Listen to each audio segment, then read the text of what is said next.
And welcome back to the Kingdom Hearts 2 Final Mix Critical Mode Any Percent Speedrun. In this video, we will be beginning our trip to the second visits of the worlds. This video is mostly going to cover Port Royal 2, but before we go to Port Royal 2, we make a quick stop into Beast Castle. The reason we do this is actually twofold. One, we get the Rumbling Rose Keyblade, which we will use for the next couple of worlds. It has the extra finishing plus, which we make use of, but it also allows us to do bulky vendor manipulation. In this run, we need to pick up bulky vendors in Halloween Town 2, so we're going to do some specific movement within Beast Castle that will ensure that we get them when we reach there. But without further ado, let's get it going. So, fly on over to Beast Castle from Hollow Bastion. And the first thing we're going to do is we're going to immediately head to the right and go into the parlor. The reason we do this is because we want the parlor save warp location unlocked for when we come back to this world. And the only way to do that is just to enter into the room and come back out. So we do that real quick, and then we go talk to Beast. Tiny menu here, we're just going to pull Beast out and then go into the fight. In this fight, it's pretty quickly ended by Trinity Limit. What we're going to do is we're going to take a couple steps forward, and these three Dragoons, you can have either 0 or all 3 of them attack you immediately. I guess all 3 is probably best, but as long as one attacks, basically you'll just step forward, reflect, magnet, finishing leap, let yourself drift a little bit, then do another magnet and go into Trinity Limit, major drive. That's going to be the strat regardless. If they don't attack, it's the same thing. You're just going to have to wait a little bit longer, and it'll lose you like 3 seconds or so before they decide to attack, which is annoying, but it is what it is. So again, a few steps forward. So that middle guy attacked. He's going to come and slash at me. I'm going to reflect it. I'm also going to lock onto him. I just want to make sure I'm locked onto a Dragoon that is inside the magnet I'm about to do. So reflect, magnet, finishing leap, then another magnet, major drive, and then finisher. And that ends the fight. Pretty quick, pretty easy. Now here, menu's going to open again. We're just going to close out of it and go into Wisdom form for some speedy movement. And entering this room this is the room where we'll be doing specific movement in order to manipulate bulky vendors. So this is a bulky vendor room, and by going in and out of it, we are able to, the game calculates bulky vendors appearing based on the number of times you enter and exit a room that has bulky vendors in it. And basically the count of times you have to do this is 3. So once we're going to go to the opposite side, or we're going to go to the entrance to the west wing, and we're going to go in and out of that 3 times. If the bulky vendor had appeared here, we'd have to do it 4 times, because basically that's like resetting the count, and we got to do it the extra 4 times in order to guarantee it in Halloween Town. But it didn't appear here, so I have to do it 3 times, and I'll show you what that looks like in just a second. So moving on over. And now we're going to enter once,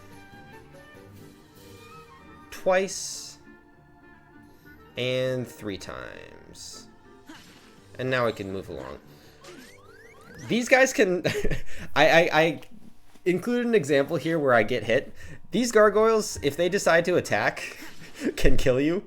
So in this case, if both of them attack, it's really dangerous, particularly this guy. So what I do to survive that is I got hit, and I just kind of let myself float in the air for a second, and then I do my aerial recovery after he comes back around. If I had aerial recovery immediately, he could have come back around and killed me, which is a silly way to take a 10-second death, so best to avoid that. But that's just a way to live through that. Skip the cutscene, go back into the beast room, go talk to him. We're going to have a menu here. So the first thing we're going to do is, we got Rumbling Rose, which is our goal here. We're going to take out Beast, so Beast for Goofy. Then we're going to go up to Sora's items, and we are going to equip Rumbling Rose over Hero's Crest as the Keyblade we're using, and then we're going to go down to Master Form and equip Hero's Crest on the Master's Form. Now we're going to hit square to go to the abilities. Sorry, that went a little fast. So square to go to the abilities. Then we're going to press R1 once, which will go down a page, and then press up once, which will bring us to Guard Break, and we're going to equip Guard Break. Bam. And then we're going to go into our Customize menu, and we're going to customize Blizzard. I customized Blizzard over Magnet. I think that's the best one to overwrite it for. You can also not customize it. I wouldn't necessarily recommend that. I think you'll be using Blizzard a lot in PR2, so I'd recommend having Blizzard customized, and we'll only need to use Magnet like twice, so you can go ahead and hard menu those, so it's not that big a deal. Or maybe it's like 4 times. But either way, you've got time to hard menu it, so that's why I think it's best to equip it over top of Magnet. You could equip it over Ethers, but I personally don't like to manually menu my Ethers. So that's just my choice. Again, as I've said with customization, you can kind of have a little bit of free form expression here. Choose to equip it where you want. But regardless, I do that here. And that is the last part of the menu. And now we will leave Beast Castle and head on over to Port Royal. There's a cool little time save world warp you can do. Once you get to about this range, you can lock on. It'll lock you on to Hollow Bastion, and if you target switch once, it'll move you over to Port Royal, and then you can warp over there and enter the world. It saves like, I don't know, half a second, but it's cool. So, bam. And now we're going to head into the first fight of Port Royal, which is a fight that we will do, what's it, 6 blizzards that'll end the fight. At the end of it, we need to pull Goofy out and put in Donald. You can do that in the menu right there, but if you're fast enough, you can do it in the fight, which is quicker to do because it lets you skip that menu. What we're going to do is just 6 blizzards, but you gotta wait a beat. If you just do your blizzards immediately, you're gonna miss one of these pirates, so you gotta wait just like, honestly, just like a quarter of a second. It's not much time at all. There's a visual cue that some people have that I've never really understood, so I basically just wait a beat and then mash them out. Once you get all three of them in the first blizzard, then the rest of them you can just do as fast as you want. So see what that looks like. And then I go into the menu and pull out Goofy. That's a quick little party member switch. Do it if you can. Oh, bad quick run. Talk to Jack. Gonna head over to the Isla de Muerta. This fight we can skip entirely, so you just hop over the railing, head into the room, head back out, and then go to the Isla de Muerta again, just skipping that fight completely. And now we get into Grim Reaper 1. Grim Reaper 1 is deceivingly difficult. You'd think this would be an easy fight, but like, and it is, it's not dangerous, but it's kind of frustrating to get right because Grim Reaper does not retaliate consistently. But I'm going to show you what to do here, and we're going to see an example of like comet looping. I'm going to give you a bit of a remedial comet loop here, but you'll have a little bit more complicated one later on when we get to Grim Reaper 2.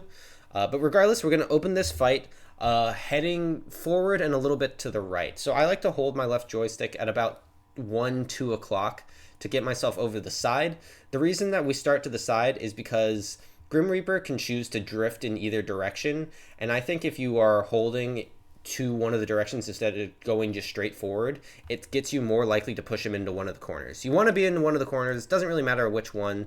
If you're not, you can still get away with it, but it gets a little dicier.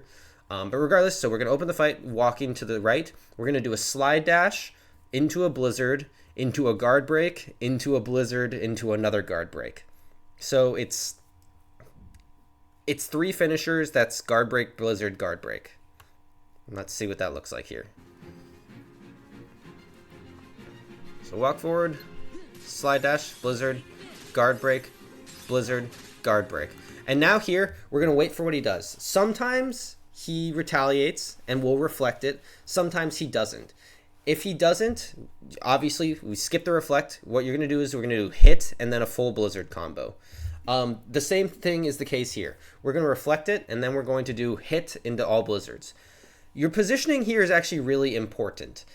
Grim Reaper's model is really shitty. And if you get too close to him or get near one of his arms, he has a tendency to do what we call 60 FPSing. It's not an exclusive 60 FPS problem, but when this game was ported to PS4 and was put into 60 frames per second, some physics issues happened, and a lot of times when you're interacting with an enemy, you can get like wildly pushed away by it, and that's a risk in both this fight and the next Grim Reaper fight. So in order to reflect this and not be at any risk, I maintain some distance. I make a very, very small movement to get in front of him. So let's go back to we just did the guard break, and then he's retaliating with his attack. I get in front of him, but not too close, and reflect, let it hit.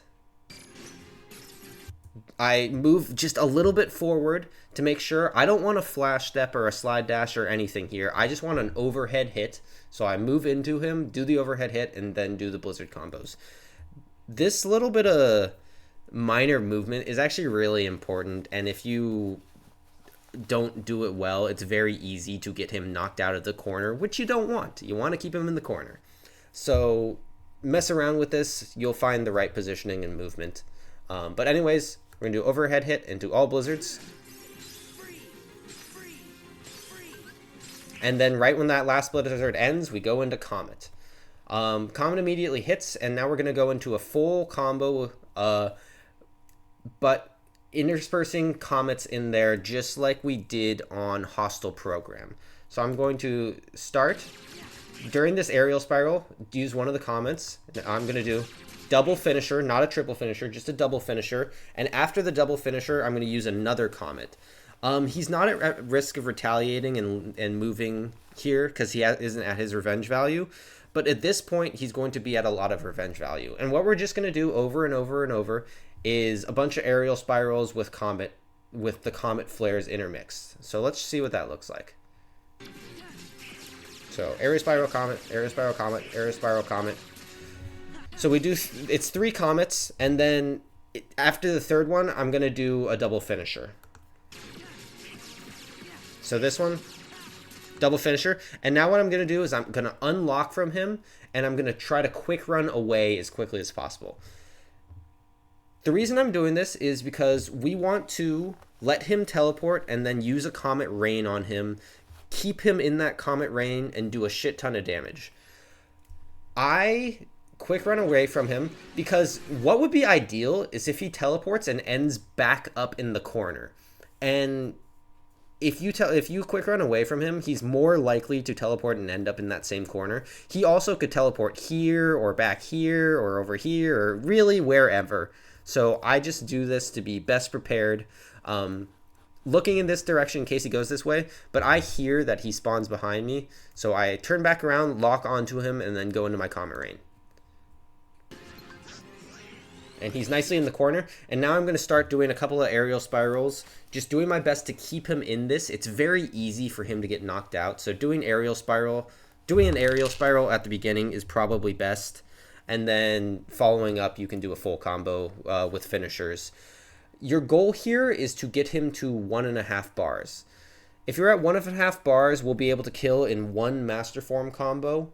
1.5 bars or more. If not, we'll have to alter the Master Form combo a little bit, and I'll show you what that looks like in just a second. But let's see how much damage we're stacking up here. So look at him getting all caught in that. Yeah, we got below 1.5 bars by a lot. So really good damage. He's going to teleport, and we're going to go into Master Form. And now we're going to start off, we're going to Blizzard him, and then go into a combo. So Master Form combo, first finisher, second finisher. After the second finisher, we're going to do a blizzard. And depending on where his health's at, you might do anywhere from 1 to 3 blizzards. If he was at 1.5 bars before, you'll probably need to do 3 blizzards and then go into your final finisher.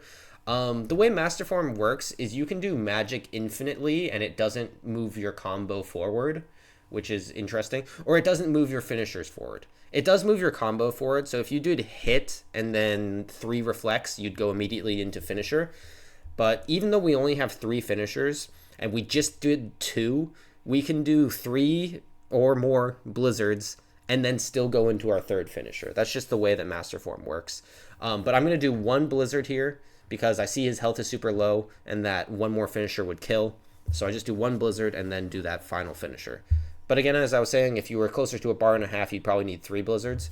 If you tried to do this and he's above 1.5 bars, you would probably run out of Master Form before you're able to get the kill. And that's why I say you want to make sure he's at 1.5 bars before you do this, because we really want to have form going into the Medallion collection if possible. So finisher, blizzard, into the last finisher to kill. Now I'm going to show you the example of what happens if you didn't get enough damage in order to pull off this Master Form combo. So we're going to switch back to that. I'm still in the middle of this Comet Rain combo. So I try again. Oh, there he is, do my Comet Rain. But this time he unfortunately just barely gets knocked out of it. And wow, I didn't do very much damage at all. Before you do this, you do want to make sure he's below 2 bars. If he's not below 2 bars, you're not going to be able to kill with this. Just straight up, it's not going to be enough. You'll lose Master Form. I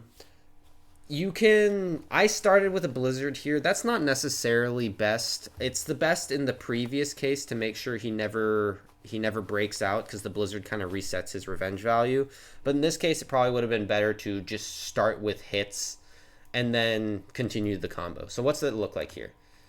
So start the combo, hits, 1 finisher, 2 finisher, blizzard. But this time, instead of going into our third finisher, we just end with the blizzard, and we're going to start a new combo, starting with a hit, and then we're going to do 3 reflects, and then go straight into our finishers, and that'll be enough to kill him. 1 reflect, 2 reflect, 3 reflect, finisher, finisher. Doesn't kill by much, barely does, so you be careful with that, but that's what you do. And now let's move on to Medallion Collection. There's going to be a quick menu here. We're going to go into our abilities and equip Horizontal Slash, which is just 2 down and then triangle. Boom, Horizontal Slash. And now what we're going to do, as we're walking over here, we're going to take Donald out of the party and get Goofy in. And I'm also going to preset Magnet. Remember I said we don't have Magnet short or customized, so I am soft shortcutting it. I hopefully have mentioned before that these menus are sticky, so next time we go into the magic menu, Magnet is going to be ready for us to use. So to kill this first guy, and also there is a couple of ways of doing Medallion Collection. If you lost drive, like say you lost Master Form in that previous fight, you definitely want to do it the way I'm about to show you.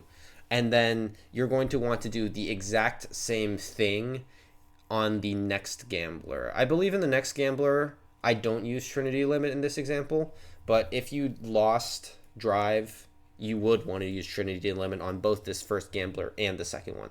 So what I'm going to do is I did a quick run forward. I'm going to lock on, do an empty hit, do 3 Thunders, a Magnet, and then go into Trinity Limit. So here's what that looks like. Lock on, hit, Thunder, Thunder, Thunder, Magnet, Trinity Limit. And that kills. And if I was out of drive, I'd be getting a lot of drive back by doing this, because I would be on MP charge and I'd be doing a Trinity Limit in the Magnet, which is going to get me back a lot of drive. So that's very helpful. Now we are going to head on over to the Isla de Muerta, which is heading to the left, skipping this fight again. I'm queuing up Magnet again, just getting it ready to be used. And then again, heading to the Isla de Muerta. Going over for our next Gambler. You gotta be quick about this guy. You only have 10 seconds on him. You can do that same Trinity Limit or Thunder Trinity Limit combo that I was talking about. That works and is optimal if you had lost drive, but it's a little bit better to do basically to do a full combo where you use a guard break, a magnet, a finishing leap, and then just regular hits. That's technically the fastest way to do it, and you'll still have MP for the next fights. That's why it's better here. So I saw he was on the ground. I just do a full combo, guard break, magnet, finishing leap, and then I finish him off with normal hits. You don't have much time to spare, so you want to do it right. And now what I'm going to do is I'm going to summon Stitch. Stitch is helpful for a couple of reasons. Obviously, he can give us back MP, which we absolutely want. And he also could decide to ukulele while the enemies are in the magnet, killing them quicker. So, what a guy. He gave me my MP back. I do a little bit of a cool combo speed up here. I lock on to this first set of boxes and then target switch to this one so that I force myself to do either a slide dash or a flash step to these boxes. Then I'll do a magnet, and then I'll do a guard break into a finishing leap. The next gambler is inside these boxes, and after the magnet, he's going to get caught into it, and then he's going to get hit by both the guard break and the finishing leap, and then combos to kill. So, flash step, magnet, guard break, finishing leap. Boom. Pick up the medallion. Thank you again, Stitch. What's most important is that Stitch gives you MP at the end of this, so it doesn't really matter that he gave me MP there, but it's nice. Alright, there's this guy. He was in the air, unfortunately, so I had to react to that. I did a little aerial dive there, let him land on the ground, and then went into a magnet with finishers combo. So let me go back and show that again. The speed and slow. There we go. Magnet, guard break, finishing leap, and then air combos again to kill, except I whiffed, so just did a ground combo. Stitch has me at full MP. What a guy. And now we go into Grim Reaper 2. You really want to make sure, if you're not, to go into this next fight with full MP and full health. So if you happen to get hit by anything, throw yourself a potion. And also be at full drive. You want to be at full drive because we're going to immediately summon Genie, and we're going to see our first example of Genie locks, which is complicated, but I think you should try to learn how to do it. So, heading back into Port Royal, we get into Grim Reaper 2. We're going to immediately opening this fight by using a Blizzard and freezing him, and then quick running over to the right to pick up all these medallions that are on the ground. We're going to get behind him, use 2 Thunders, and then a reflect finisher, but delay the reflect finisher a little bit just to make sure that you're getting hit by his retaliation. So thunder, reflect. Now we pick up all the medallions, fill the chest. He gets invulnerable. He becomes vulnerable. And now we're going to summon Genie and go into our first examples of Genie locks. So Genie has an interesting property, which we're actually going to see a couple other times in the run, and with a couple other abilities, that whenever you switch Genie's drive form, it resets your combo. And by doing that, that allows us to do infinite horizontal slashes on enemies. So horizontal slash, which we just equipped, that's the square combo modifier. We're going to be able to do that infinitely and keep Grim Reaper in a lock where he can't teleport away until he hits his health barrier. So let's see how we do that and what that looks like. I'm going to show it in fast motion first.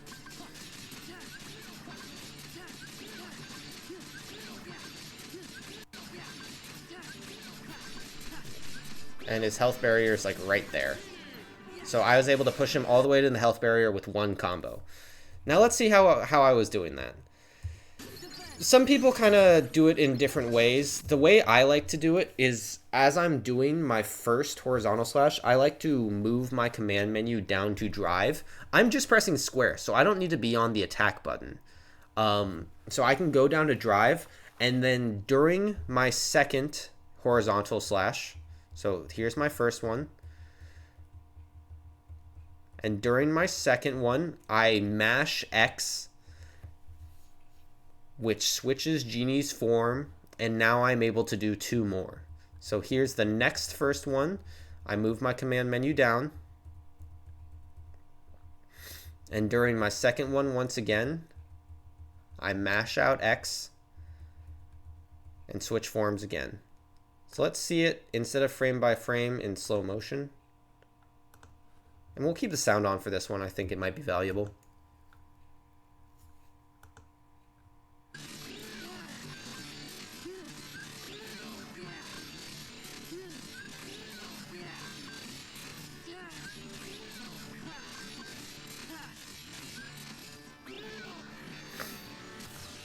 Boom. That's Genie locking. Some people like to do it where instead of like presetting it to drive, they just, during that second horizontal slash, move the command menu down and then switch the form.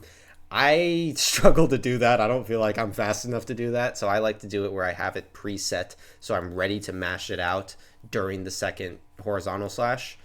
But that's the way to do it. It's not easy. That's something that's going to take a lot of practice. And if you want, you can practice that on the mushroom that's in the Agrabah treasure room. That's probably the best place to practice a lot of combo things, actually, is Sora. So just piece of advice for if you want help practicing that technique. Or you can just do this fight over and over trying to figure it out. But moving on, we've hit his health barrier, and he's going to go steal a bunch of medallions from the chest. What we're going to do is we are going to dismiss Genie. I'm going to do a combo on him. It's not doing any damage, but what it's doing is just getting a little bit of drive back because we need to get ourselves back to 4 drive, so we're ready to go into master form later in the fight. So this isn't necessary, but just a little bit to help you out, get a little bit of drive back.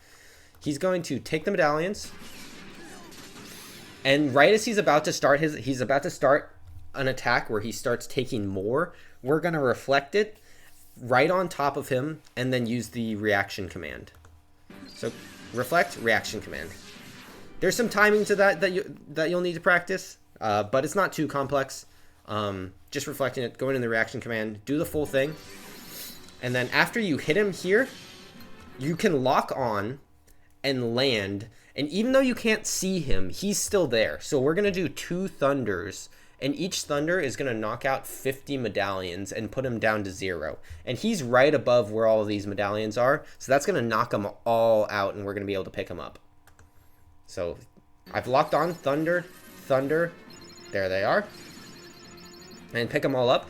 He can, if he's an asshole, he can spawn on top of them and pick some back up. If that happens, you'll have to go and shoot him with Blizzard once or twice maybe to pick him back up. Hopefully it doesn't. If it does, he's a dick, but it is what it is. But we picked him up. We're going to return him to the chest. And now we're going to take out Goofy and replace him with Donald. Or maybe it's Jack. We're going to take out Jack and replace him with Donald. It doesn't really matter, to be honest. But we're going to take out one of our party members and bring in Donald. And then we're going to go into some slightly more complicated Comet loops. Grim Reaper's in a pretty nice position right now. As you're doing these loops, you really want him to be in a corner. If he's not, it's... This next part is really hard to guarantee the final part of the damage. The mid part should be guaranteed, but the final part's really hard to guarantee. We'll talk about it more when we get there. Anyways, we've pulled out Donald, and we're going to go and do Comet immediately. Then I'm going to, I didn't really mean to do that slide dash, but we started the Comet. We're going to jump up, do an air combo, aerial spiral, 2 horizontal slashes, and at the end of the second one, we're going to use our Comet Flare. Comet Flare. Now we're going to jump up, start another combo. During the aerial spiral, use a Comet Flare, do 2 horizontal slashes, and then again Comet Flare at the end. At the end of the second horizontal slash, I mean. And now one more time, doing the aerial spiral, Comet flare during the aerial spiral, 2 horizontal slashes, comet at the end of the second horizontal slash. And now we'll be at the point where the next one's going to be Comet Rain. We're going to use the Comet Rain during the aerial spiral, and then during our next 2 horizontal slashes, it's going to have enough time to come out and be hitting him while it's in this corner. This is the part that I said isn't guaranteed. If he's not in a nice corner like this, it's going to be really hard to guarantee that the Comet Rain connects, and that's not really your fault. It's kind of random where you end up doing this on. I was fortunate in this case that he got pushed into this corner, which is the easiest to keep him staggered during. But you're going to see, so I'm doing my arrow spiral, I started the Comet Rain, and now 2 horizontal slashes, and he's about to get caught in it.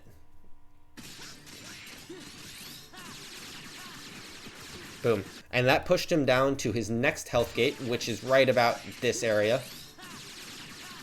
And you see, I also got 4 drive back. He's going to teleport away and take all of the medallions.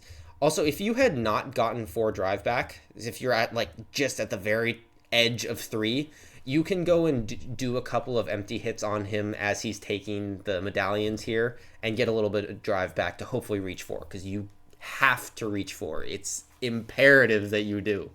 So that would be your little backup plan here. But it gets scary, it gets dangerous, because he's going to start doing the slam downs, and you got to get out of there as quick as possible.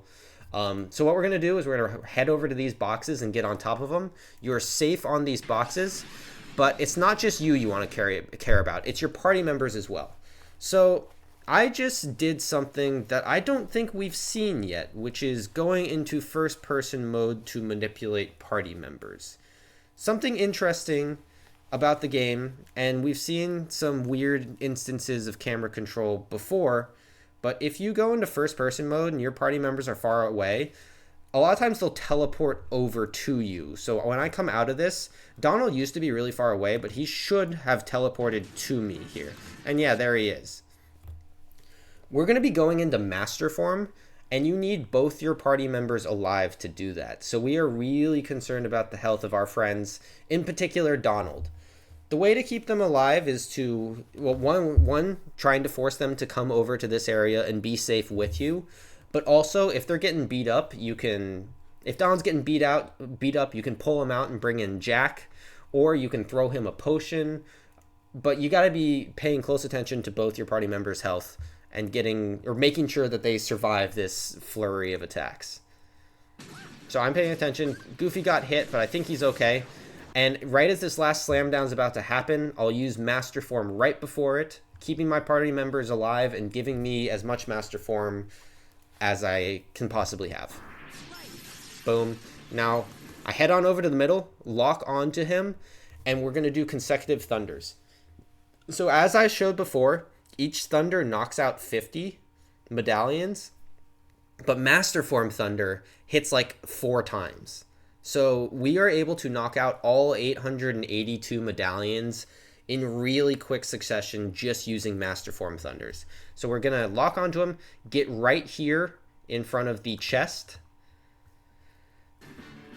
wait for him to start an attack. He's invulnerable as he's like finishing off his animation, but once he starts his attack, now we know he's vulnerable.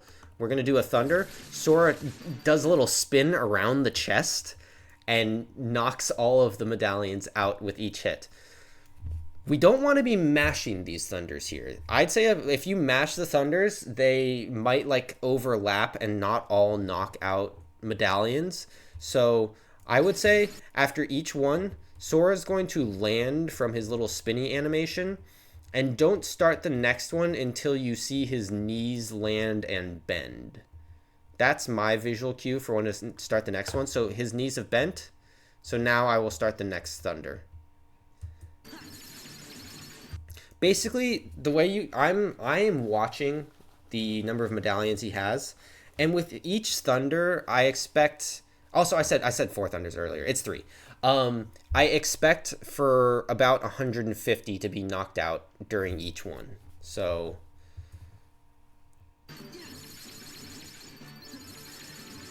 never mind, it is 4. Who can count anymore?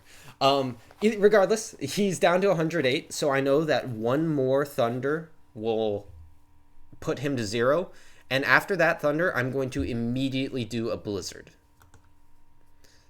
And after that blizzard, he'll be frozen, and I will revert from master form. It's literally the perfect amount. It's incredibly cool. So you do all of your thunders, put him down to 0, blizzard freeze him, you revert from master form, and now you have enough MP to go into a final comet. It's an incredibly elegant strat. I wasn't saying this before, but when this fight goes right, when you don't have any like weird 60 FPS bullshit happening, this fight is beautiful. You use so many options like summons, limits, drive forms, magic, physical combos, and the fight just works out wonderfully. So we reverted, he's frozen, we're going to go and pick up all the medallions, return them, excuse me, and then we will finish the fight by doing the exact same comet loop combos that we were doing previously. So return them. Only this time he's more in the air, so instead of aerial spiral, we can just allow ourselves to do aerial dives and then use the comet during the aerial dive. So aerial dive, horizontal slash, flare, aerial dive and flare, horizontal slash, flare, aerial dive, horizontal slash, finisher kills. Sorry, that one went a lot faster and I was talking quickly through it, but it's the same set of combos as we were doing when he was trapped in that corner. And we were able to put him down to 0 here.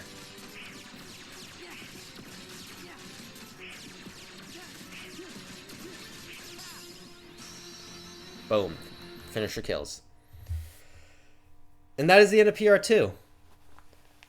That fight is really, really tough, but as I was saying, it's awesome. One more thing I can touch on, and I was kind of getting to it in the GR1 conversation, but his arms are, I was saying, are really funky with the physics, and if you're attacking him from the side of either the anchor or his arm, it's way more likely that you're going to get pushed away by weird physics issues. So if you can, and as you're able to, try to attack him dead on front and center. That's going to give you the best chance of keeping him in the loops and then also having keeping him locked so that the full comet rain can hit him. So as you can see here, I'm trying to stay right in front of him. I even walk on the ground, move myself to get back into the middle. But yeah, that's the final piece of advice I can say about Grim Reaper. This is a tough world. Definitely the toughest and longest second visit. So be sure to put in plenty of practice on this fight, as I say for just about every fight. Thank you for watching, and I'll catch you guys in the next video.